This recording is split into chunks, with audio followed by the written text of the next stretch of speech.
What's going on, friends? I'm Sean Pierce Johnson, and welcome to this week's Little Lesson. Today, we're talking about bending in tune. Now, I'm very flattered that over the years, people have complimented me on my ability to bend notes and keep them in tune.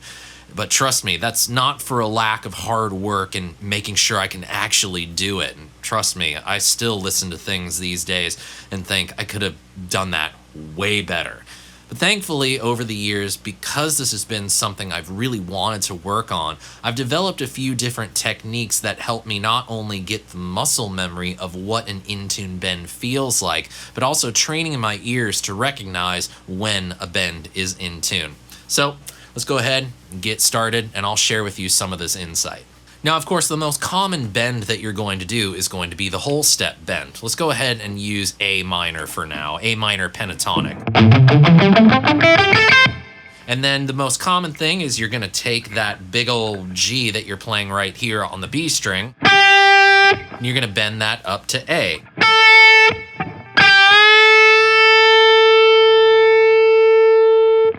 Now, basically what I do to train the muscle and also train the ear is I'll go like this.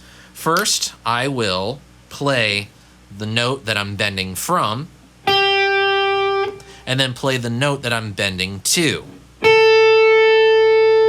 Do it with no vibrato, like I'm trying to right now.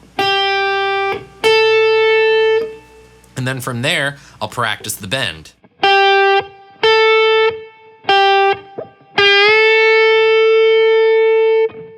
Now, one way that I can check that bend, and it's pretty handy, is that octave unison bend thing that we end up doing as rock guitar players a lot.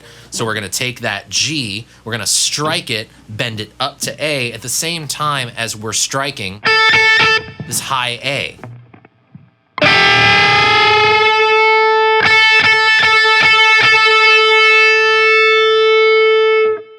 And you'll be able to hear after a while when that bend is going to be in tune, because you're not going to hear that pitch wavering.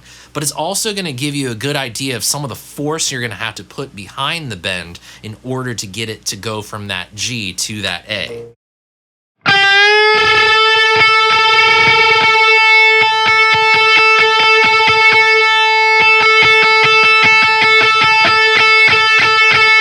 And of course, you can do that all up and down the guitar neck, D to E.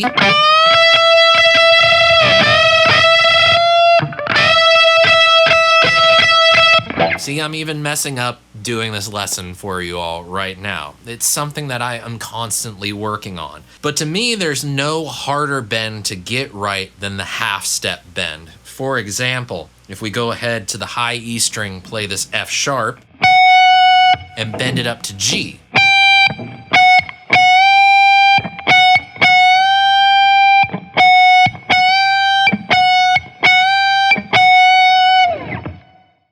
Why is that so much harder? Because it doesn't require as much bend. And sometimes us guitar players can be accused of not getting subtlety right. And a half step bend is far more subtle. Let's go to another one. We'll go from E to F.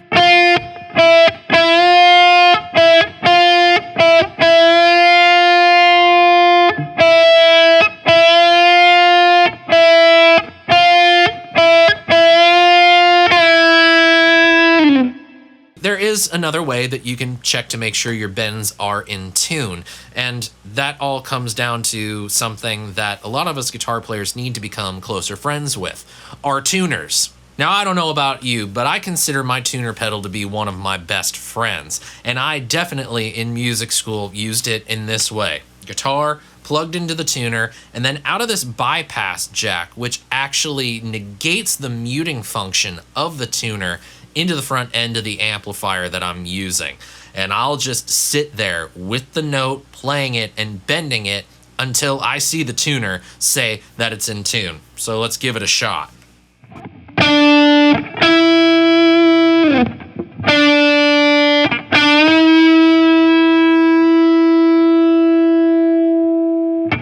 And you'll notice that it's going to be a little bit off, but it's mostly in tune.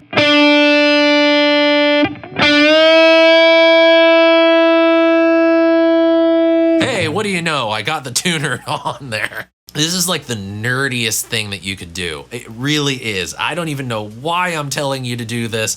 Probably because I've done it and it's actually worked for me.